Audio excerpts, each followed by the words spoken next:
근데 이 사람들이 놀랍게도 하나님의 은혜를 의지하지 않고 자기들을 자랑하고 자기들의 가문을 자랑하고 자기들의 그 혈통을 자랑했단 말이죠. 예수님 뭐라 하십니까? 너희가 아브라함의 자손인 걸 자랑하느냐? 저 돌들로도 아브라함의 자손을 만들 수 있다. 하나님은 하나님의 은혜로 되는 것이다라는 것이죠. 하나님의 은혜에는 인간의 자랑이 들어갈 자리가 없는 것입니다. 하나님의 이 말씀에 기반해 봤을 때 우리가 자랑할 것이 어디 있는 것입니까? 믿음에 우리가 하나님 앞에 들고 나갈 수 있는 것이 무엇입니까? 하나님의 영광 외에 우리가 의지할 수 있는 것이 무엇입니까? 우리가 입다를 공부하지만 종교개혁의 정신이 여기에 그대로 담겨져 있죠. 오직 하나님의 말씀에 기초해서 보니까 오직 하나님의 은혜밖에는 소망이 없는 것입니다. 믿음밖에는 소망이 없는 것입니다. 예수 그리스도를 의지할 수밖에 없는 것입니다. 예수님 아니고서는 소망이 없는 거예요. 영광은 오직 하나님께만 돌아가야 하는구나. 와우, 구약 성경인데 종교개혁의 정신이 여기 다 담겨 있어요. 우리가 오늘 본문을 적용하고 마치려고 합니다. 우리가 오늘 이 본문을 공부할 때 우리는 이 입다를 공부하고 사사들을 공부할 때 이렇게 공부하기 쉬워요. 자, 입다의 위대한 장점을 배워야겠다. 위대한 지도자가 되는 길, 뭐 이런 거죠. 1번 비주류도 극복하라. 비주류도 승리할 수 있다. 2번 말빨이 중요하다. 그죠? 말을 갈고 입다는 분명히 어디선가 끊임없이 자신의 언어 생활을 가다듬었을 것이다. 여러분 이렇게 적용할 수가 있는 거예요. 그러면서 성경을 읽고 입다를 공부하다가 그래 맞아 내가 이게 없어서 내가 이렇게 힘든 거야. 막 입다에게 막 감정이입이 돼요. 그래 나도 비주류인데 거기까지는 됐어요. 그래 나도 상처가 있는데 거기까지는 됐어요. 근데 문제가 뭐야? 난 말빨이 안 돼. 그래서 결국 입다의 장점이 없어서 슬픈 거야. 그래 나는 입다의 장점이 없어서 쓰임 받을 수 없고 입다의 장점이 없어서 안 돼. 그리고 절망해요. 성경을 잘못 읽었어요. 지금 그 얘기가 아니잖아요. 그쵸? 입다의 장점이 있음에도 불구하고 그의 결정적 연약함, 죄악들이 있었다는 거죠. 그러니까 우리가 오늘 본문을 놓고 입다의 장점이 없어서 슬퍼 눈물 흘리는 사람이 되어서는 결코 안 되겠습니다. 또 본문을 이렇게 해석하는 분도 있어요. 입다의 부족함을 배워야 되는구나. 이건 최악입니다. 성경을 읽고 나서 야 입다도 쓰임받았어. 보니까 함부로 서원하고 막 비주류 애들 막 끌어모아가지고 잡류들의 리더가 되고 좀 거칠어도 상관없어. 그래 거친 사람이 결국 하나님 쓰시는 거야. 하나님은 비주류를 사랑하셔. 여러분 하나님은 비주류 주류 다 사랑하세요. 오늘 본문을 계속 공부하면서 어떤 분은 마음이 불편할 수 있어요. 비주류가 계속 나오는데 나는 날 때부터 주류인데 그죠? 나는 좀 쓰임받기 힘들겠는데 이거 나는 태어날 때부터 금수저를 입에 물고 태어났는데 이거 나는 하나님께는 안 되겠네. 내가 집안이 어떤 집안인데 이럴 수가 있어요. 역설적으로 그러니까 성경을 잘못 읽은 거예요. 역시 그러니까 입다의 단점을 가져야 쓰임받는다 그 얘기가 아니에요.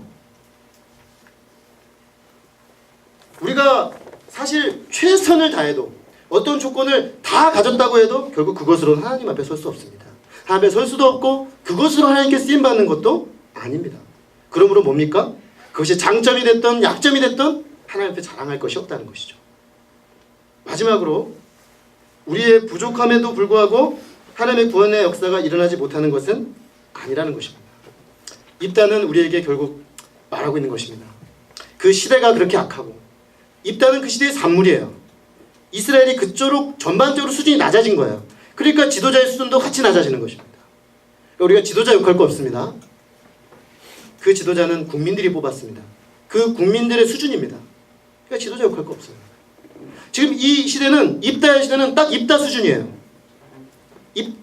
이게 리더십의 원리죠. 수준의 법칙. 어떤 공동체는 리더 이상 성장할 수 없다.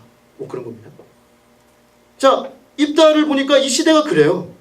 자, 근데 그러면 그런 시대는, 그런 사람은 쓰실 수 없는 거냐? 소망이 없는 거냐? 아니라는 거죠. 왜? 그 소망 없는 시대로 하나님이 내려오시니까요. 우리 기독교는 우리 쪽에서 막 해서 올라가는 게 아닙니다. 하나님으로부터 내려오는 것입니다. 이 편차가 클수록 은혜의 감동이 커지는 거예요. 그래서 자기가 얼마나 낮은 자인지를 깊이 깨달은 사람일수록 은혜의 감격이 커집니다. 그거는 실제로 그 사람이 낮은 사람이냐가 아니라 얼마나 자기가 낮은 자인지, 소망 없는 자인지, 죄악된 자인지, 형편없는 자인지 인식하면 할수록 은혜가 커지는 거예요. 결국 관건은 우리가 하나님 앞에 누구인지에 대한 정확한 자기 발견이 있어야 합니다. 내가 정말 소망 없는 자라는 자기 발견이 있을 때 그 인생들을 향한 하나님의 낙착큰 은혜 감격의 내게로 밀고 들어오는 것입니다. 그 하나님의 은혜를 찬양하지 않을 수가 없게 되는 것입니다. 하나님의 구원의 역사는 전적으로 하나님의 은혜와 긍휼의 역사입니다. 그러므로 거기에 부르심을 받아 쓰임받는 것 자체가 은혜요, 주님께 들림받는 것 자체가 영광인 것입니다. 아니, 그 이전에 우리가 구원을 받는 것이 은혜요, 구원을 받을 수 있다는 것 자체가 영광인 것입니다. 그러므로 하물며 우리가 주님 앞에 부름받아 쓰임받는다는 것은 어떤 것이겠습니까? 주님께 쓰임받는 사람은 자랑할 것이 없는 것입니다. 자랑한다면 그리스도를 자랑해야겠습니다. 하나님을 자랑해야겠습니다. 하나님이 하셨다고 말해야 하겠습니다. 내가 어떤 이유로 쓰임받지 못하고 있다면 그건 자기 불의에 빠질 문제가 아니에요. 난 이래서 못 쓰임받구나, 난 이래서 안 되는구나, 그게 아니에요. 하나님의 은혜로도 들어가야 되는 문제예요. 하나님의 은혜 안에서 나는 하나님의 은혜를 나타내는 사람인가? 아니면 자기 불의에 빠져서 내 문제로 지금 골몰하고 있는가? 한번 질문해 볼 일이에요. 결론적으로 우리는 하나님의 은혜를 드러내는 인생이 되기를 바랍니다. 여러분들의 삶이 좀 더 높을 수 있고 좀 더 낮을 수 있고, 좀 더 조건이 좋을 수 있고 좀 더 나쁠 수도 있고, 좀 더 하나님에 대해 많이 알 수 있고 좀 알 수도 있지만, 여러분들의 목표가 이 하나님의 은혜가 내 인생을 통해서도 드러나는 그런 인생이 되고자 하는 소원을 가지면 좋겠습니다. 그래서 결국 우리가 입다처럼 되려고 하지 말고 입다의 하나님을 만나야 하는 것입니다. 입다의 시대에도 역사하신 하나님의 그 은혜를 드러내고자 하는 열망을 품어야 하는 것입니다. 입다는 그 하나님께 적어도 반응했습니다. 그렇게 모순투성이고 부족한 사람이었지만 그래도 자기를 불러 쓰신 하나님 앞에 여전히 모순을 안고 있음에도 불구하고 그는 반응하기를 멈추지 않았어요. 그래서 결국 하나님은 그를 쓰셨습니다. 그래서 그는 하나님이 믿음의 사람이라고 인정해 주신 것입니다. 믿음의 사람이란 완벽한 사람이 되는 것이 아니라 하나님의 은혜에 반응하는 사람이 되는 것입니다. 그러니 얼마나 좋습니까? 여러분, 완벽한 사람이 되려고 애쓰지 마시고 하나님의 은혜를 깨닫고 은혜 앞에 반응하는 사람이 될 수 있기를 주님의 이름으로 간절히 기도합니다. 그래서 여러분의 삶을 통해서 하나님의 은혜가 드러나고 하나님의 영광이 드러나고 하나님의 일하심이 나타나는 축복된 인생으로 다 사실 수 있기를 주님의 이름으로 축원드립니다. 기도하겠습니다. 하나님 아버지, 오늘 입다를 통해서 우리가 종교개혁 497년의 그 시점에서 종교개혁의 문맥에서 오늘 본문을 다시 살펴보았을 때 입다라는 인물을 사용하시는 그 하나님의 그 역사는 그 시대나 지금이나 동일한 원리가 깔려 있는 것을 보게 됩니다. 그 시대가 참으로 악하고 동일한 범죄를 범하면서 하나님 앞에 점점 더 심각한 죄악의 구렁텅이로 빠져들어가고 있고, 심지어 하나님의 은혜를 받고 평강이 왔을 때 그것을 이용하여 더 많은 악한 것들을 끌어들여서 하나님 앞에 우상 숭배하고 죄악을 짓는 그 소망 없는 백성들, 힘들면 다시금 찾아와서 부르짖는 그 백성들을 앞에 놓고 어찌할까 근심하시는 그 하나님의 마음을 보면서, 하나님 어쩌면 우리를 바라보시는 주님의 마음이 또 그와 같지 않은가 깨닫게 됩니다. 하나님, 우리도 참 그럴 때가 많습니다. 동일한 문제를 동일하게 반복하면서 하나님이 조금 우리를 편안하게 해주면 마음이 완전히 느슨해졌어. 하나님 없이도 얼마든지 살 수 있는 온갖 세상 것들을 다 끌어들여서 그것들을 의지하여 살려고 하진 않았는지요. 그래서 거기서 힘들어지고 괴롭고 고통스러우면 그때서야 주님께 나가서 하나님 저 좀 살려주세요. 반짝 하나님 앞에 은혜 받으면 또 돌아가 버리는 이런 소망 없는 자들이 주님 저희가 아닌지요.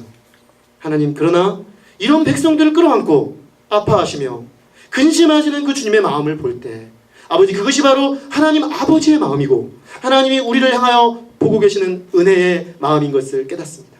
이 은혜가 소망 없는 그 백성들을 향하여 다시금 손 내밀고 했고, 이 은혜가 정말로 모순덩어리인 입다를 들어서 그들을 구원하시는 그 방향으로 나가시는 것을 보게 됩니다. 하나님, 우리가 어떤 조건 때문에 쓰임받는 것도 아니고, 우리가 어떤 조건이 없어서 하나님 앞에 쓰임받지 못하는 것도 아닌 것을 알았습니다. 쓰임받는 것은 하나님의 은혜입니다. 모든 것이 하나님의 은혜되고 하나님께 영광이 돌아갈 때 하나님, 우리가 그 자리에서 주님께 쓰임받아 들림받아 하나님이 쓰실 수 있는 것을 깨닫게 됩니다.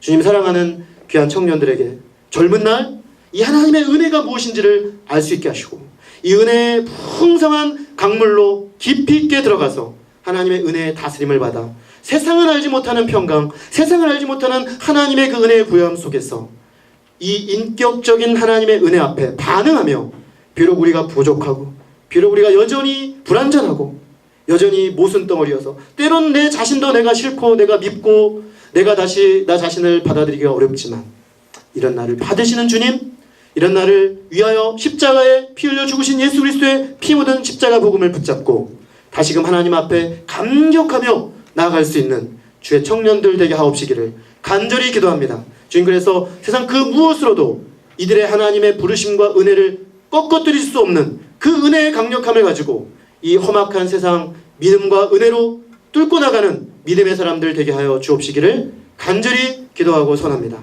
주님, 그래서 이들을 통해 하나님의 영광이 가는 곳마다 드러나게 하시고 하나님의 은혜의 강력함이 나타나도록 신이 붙잡으시고 역사해 주옵시기를 간절히 기도합니다. 귀한 말씀으로 권면하시고 소망을 주시고 은혜를 주신 주님께 모든 감사와 찬양을 올려드립니다. 감사드리고 저는 예수 그리스도 이름으로 기도했습니다. 아멘. 우리 잠시 자신의 언어로 주님께 기도함으로 나가겠습니다.